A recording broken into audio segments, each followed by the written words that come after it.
I'm Vin. I'm Sori. If you would like to get your song reviewed, dear listener, there's the filthy capitalist option, as Sori says. 125 gets you straight to the head of the line. You don't have to be a part of the alliance. You don't have to be part of the group. Wait a minute. And the biggest thing is you don't have to wait. You hop, skip, and jump right in front of everybody. 125 gets you there. You do that 3 times, and you get mashed down to the $75 rate for perpetuity. Yes! Also, there is a band review option. So if you've got a band and you're trying to get your band some exposure, hit me up at insori@gmail.com, and I'll show you the details about how to pull that off. You can also jump on Patreon, and there is a option on the tiers to be able to get your band reviewed. Obviously, we can't lie to you, so we can't guarantee a positive review.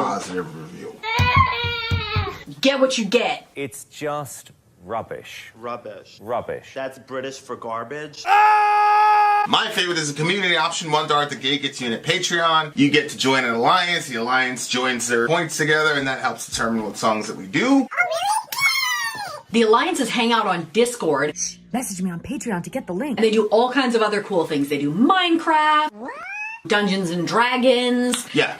It's really a community within the community. Anybody can go in the village, facebook.com/Vin and Sori. There's 160,000+ people on the channel. What's cool about the Discord is that it offers a real opportunity for community connection, friendship, that type of thing. And it's on Discord, so if you're not a Facebook person, it's for you. You start off at $1. Right. Plus you get exclusives. Sori and I are working on a song. So the first 15 seconds of that was on Patreon. Also, at $15 tier and above, when we actually debut the video, they're going to be there live with us. There you are, dear listener. Buy our merch. And a child shall lead them To buy our merch. to buy our merch. Yes. As you can see down here, it's a DJ for the B-Day boy, Perkinos. Perkinos. Happy Perkinos birthday. stream. Shout out to Perkinos, one of the most important people in our entire community, because he's one of the most important people to me.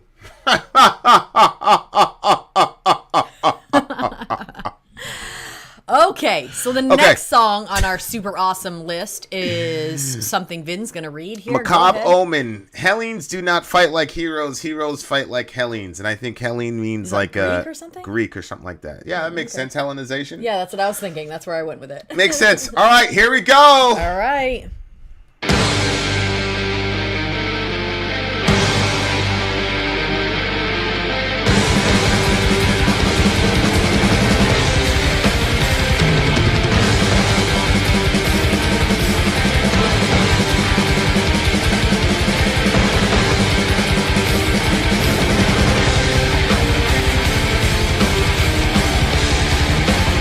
Starting to figure out Perk. He likes that focus. Yeah.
We're going to war. We're going to war, bro.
All right. Okay, so that is actually based on a real thingamajiggy. Oh, really? It's the second Persian invasion of France, of Greece. Oh, okay. Not Greece. Not France.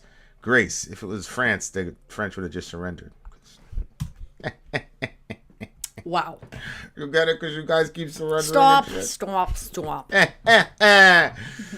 the second invasion of Greece was Greco-Persian wars as King Xerxes of Persia sought to conquer all of Greece. And then the Greeks had to, basically form a confederation and alliance to fight against Xerxes and all those guys. Xerxes, it's the same Xerxes from the Bible, right? That's what I was wondering. Because it was the Babylonians, then it was the Medo-Persian Empire, and then after the Medo-Persians were the Greeks. That's when Alexander showed up. Then after the Greeks were the Romans. So like Perk is just a complete nerd. So he's like, aside from probably Stephen Amwar, he's probably the most read person in our community. But he always bringing up those facts, and he seems correct. But the thing about the musicianship was like people use the term epic. I mean, it's become a slang word now. So, like, but like epic used to mean like massive and ambitious and wow, like something you definitely do not see every day.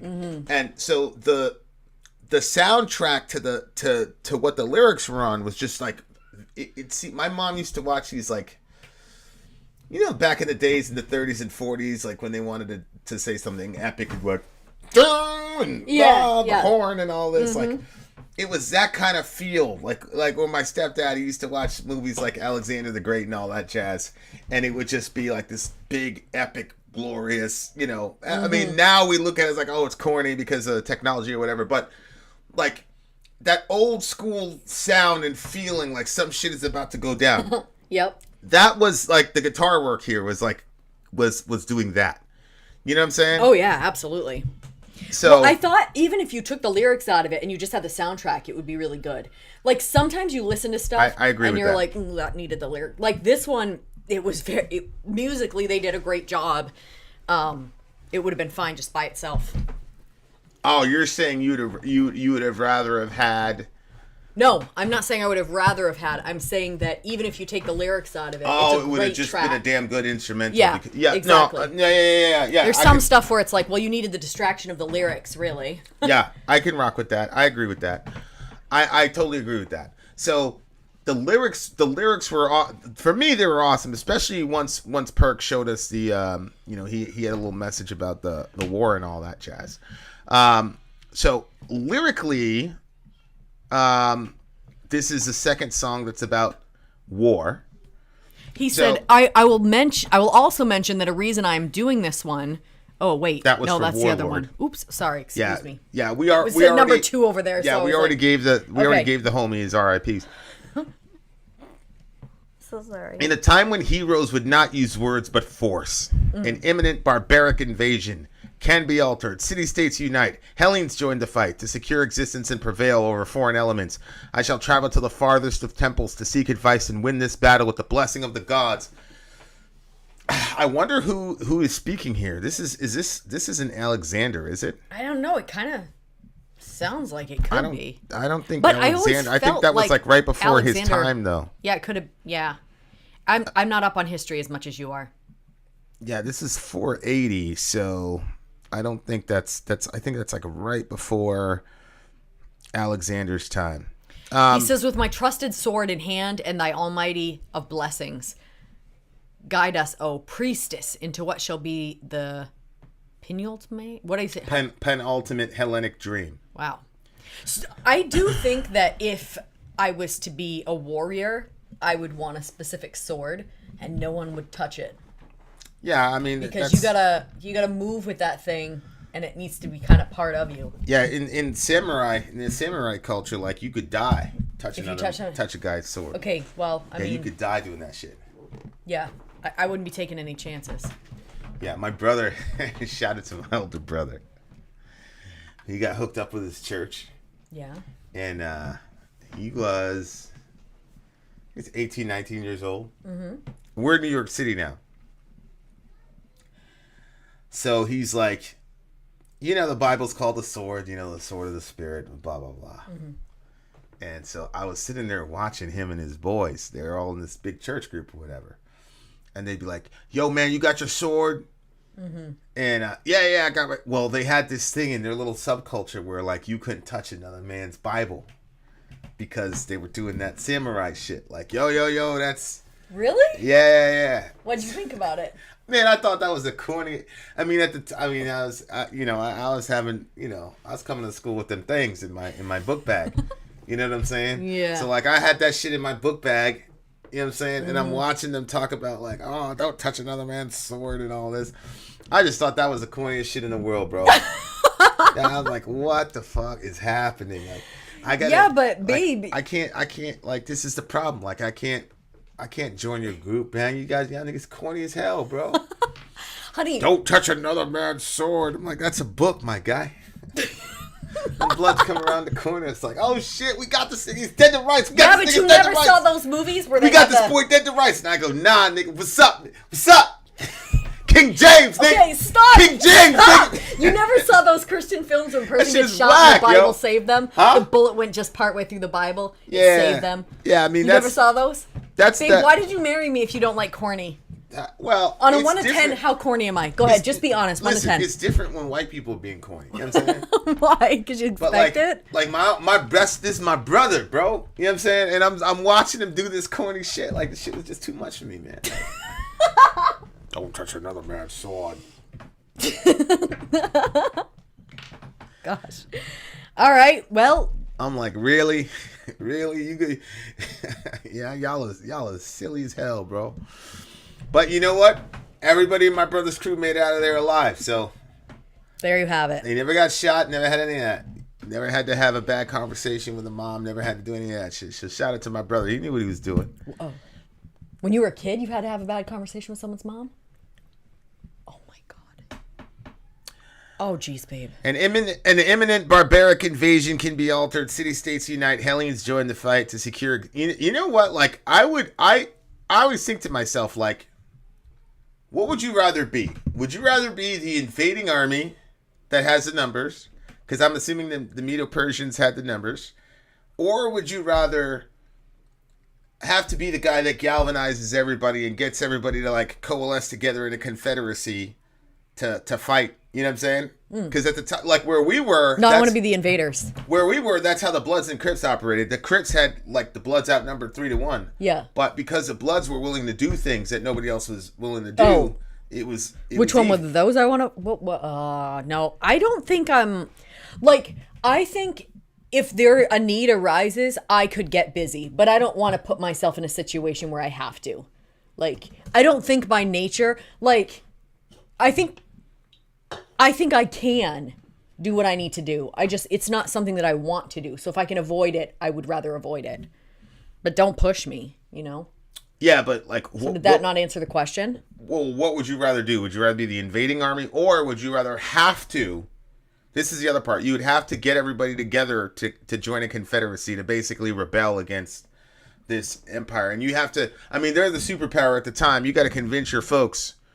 No. I don't want that. That sounds really tiring to me. See, just straight. Where and I don't even Applejack wanna... came from, they were just straight Bloods over there. Where I was from in the Bronx and Co-op City, and the other thing was the Crips had made basically a deal with the Co-op City gangsters and shit. So like they had numbers like crazy, but yeah, the Crips were not. They were not the Crips where I was living. Were not as kinetic as the Bloods were. They just you've been using the word kinetic a lot lately. They just weren't. Well, it's a cool way to it's a quick way to explain the difference between the two.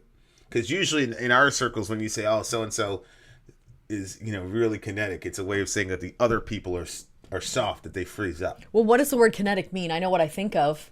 Well, it comes from like potential energy versus. That's exactly energy. okay. Yeah. All right. Yeah. So when you say, when you're like recounting shit, oh man, so and so, like when shit got, what they're saying is that the other guy, you know what I'm saying? The other guy's Anyway. Okay. The Persians outnumbered the Greeks by quite a bit. The Greeks nevertheless won after securing key naval and land battles. See, that's where I'd want to be. Like that's the thing. It's like I like being outnumbered. That's why like even on Fortnite, I love being outnumbered because you could still win. You just have to be more tactical and you have to make less mistakes. And I love being in that kind of situation and that kind of pressure because that's when, you know, obviously like, you know, but if you can figure out like, this is where to hurt. It's kind of like when you're young and you're playing video games and you're trying to figure out the boss, and then somebody goes, "Oh, hit him in his belly." Yeah, that's the weak spot. You know, wait till his mouth opens, shoot Tyson, right in there. Yeah, Mike Tyson punch out. You had to hit the guy in the belly with the left, and then that would open his mouth so they can hit him in the jaw. Yeah, like it's that kind of thing. Like you could still win even. So I would much rather be the Confederacy. Like when you get everybody together. No. That's because you can summon a crowd. Yeah. Yeah, exactly. Yeah. And that's the difference between you and I. So I don't want to have to do that. People be coming around for all the wrong reasons. They don't actually really want to fight on the team. They talk big. They don't. Yeah, but if you're going to take on if you're going to take on the Medo-Persians, then you were about that life. I hear you. I don't want to have to get people motivated to do something. By the way, necessary.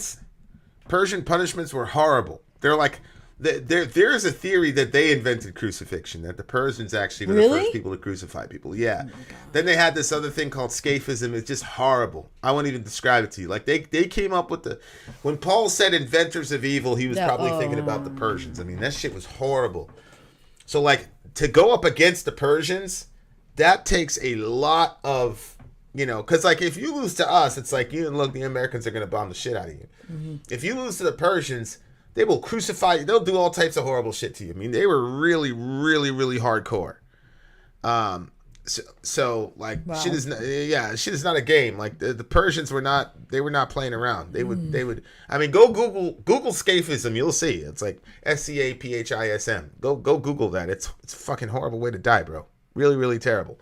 So, like the fact that you can motivate people to get to that point to fight a group of people like that is like. That would be I would love to be part of that shit. And I wouldn't even have to be the guy to get everybody together. I'd just like be a regular foot soldier in that type of situation. You know how they have those movies where they have the it's I guess some little pill that they would take if they wanted to die. Remember when the cities were getting overtaken, all of a sudden they just Question is, if you had one of those in your pocket, would you do more crazy stuff?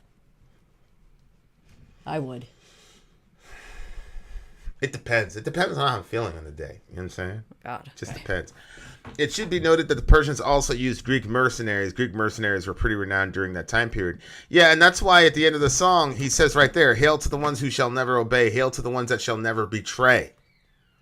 Because you had Greek mercenaries that were going out there doing the Greek mercenary shit and having no loyalty to their confederacy. So they were hailing those who would not obey.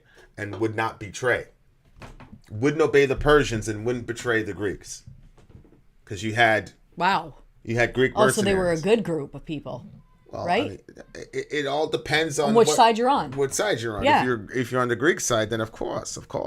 Right. You know what I'm saying? So, I really like the song. Historically, it did a really, really good job. Sonically, it sounded like a true epic, like one of those 1930s movies. It really sounded like that. And if I heard it in an interview or something where one of the band members is like, "Yeah, I got inspired by that," it wouldn't surprise me. What do you get the song? 8.6. This is another solid. I gotta give it a .2 though, because I wasn't really familiar with this conflict, and now I want to find a documentary on this conflict because it's. I want to see what they actually did tactically to overcome those numbers and that brutality. Whoever planned those engagements was pretty brilliant. Alexandros. So wait a minute, what are you giving it? Hold on, I'll just read this. The main guy in the band is Greek. This basically reads to me like a patriotic ode to his country. I agree. Yep. What did you give it? 9.2 for me. There you have it. What do you got? I gave it 8.6. There you are, dear listener. If you're in regular YouTube land, we'll see you in the next thing. This is probably going to be an underground, so we'll see you tomorrow at 11 a.m. EST. If you are in the chat right now and you're still down with the struggle, we're coming right back for song 3. Vin out. Sori out. Gone.